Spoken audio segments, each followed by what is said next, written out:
Good evening, teachers and everyone. So we are group number 5.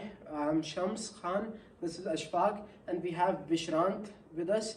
And we are going to present our topic for our idea attendance application. So this is the 4+1 diagram for our attendance application, and we'll give you a brief overview of our project. So the main objective of our project is to have an application, a mobile application that can be employed by teachers and students in order to take attendance. We know that the problem we face here is that taking attendance is a very difficult thing, and a lot of teachers, they spend up to 15 minutes just to take our students' attendance, and it's not a streamlined process. They have to write it down physically and then update it in another journal or server online. So it takes a lot of time. It's an exhausting process and it's not as streamlined. With attendance application, Attendify, the teachers can automate this process of taking attendance, and it can generate report automatically. So the teacher's time is saved as well as the students. And here comes our functional requirement, and there are few functional requirements that we gathered. The most important one that I have to say is that the student and teacher, they must have to register in order to log in the page. And if they register in the page, they will have an option to verify their identity by an OTP that will be sent to their email or ID. Then they have to put inside. And then we have another option that teacher must have option to create classes, and also teacher must have option to remove or add any new students in the class. And we have some other more functional requirement. Then we have non-functional requirement. Then the most important will be security, that teacher shall be permitted to view all the devices that are connected, and the password shall be stored in order to verify the teacher's identity, and also it will be verified whenever a teacher log in a new time. And then we have the robustness, that's if no network connection is added to the software, then it won't allow to process the software. So yeah, so this is our component diagram for our application. As you can see, we have two users.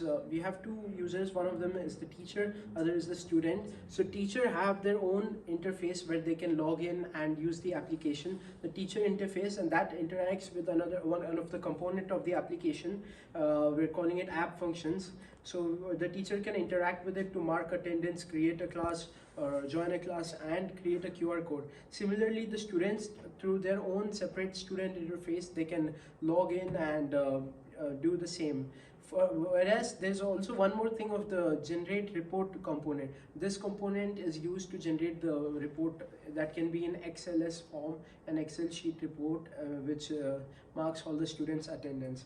Then we have a deployment diagram. This application is using Django framework. A Django framework is a quick to use web development framework. So we're going to make our app in Django framework, and we're going to use React Native API so that it's a mobile application. As you know, Django framework is used for making web applications. So we're going to also integrate it into React Native API using Django REST framework services.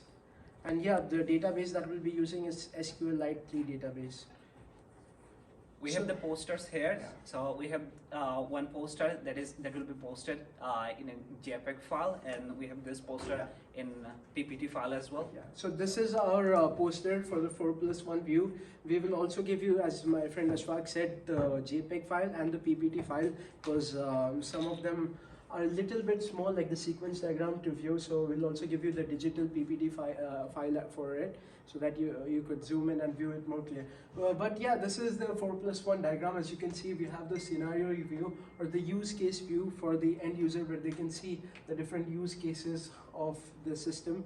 There's one separate one for the student use cases. There's one for the teacher. There's an activity diagram that entails the different steps that you can go through in the app to use it. And then in the logical view over there, we have a sequence diagram for the teacher and for a student. And then we also have our class diagram, which describes all the different functions and classes that we will be having in our system. There is also a process view that shows the state chart diagram of the system.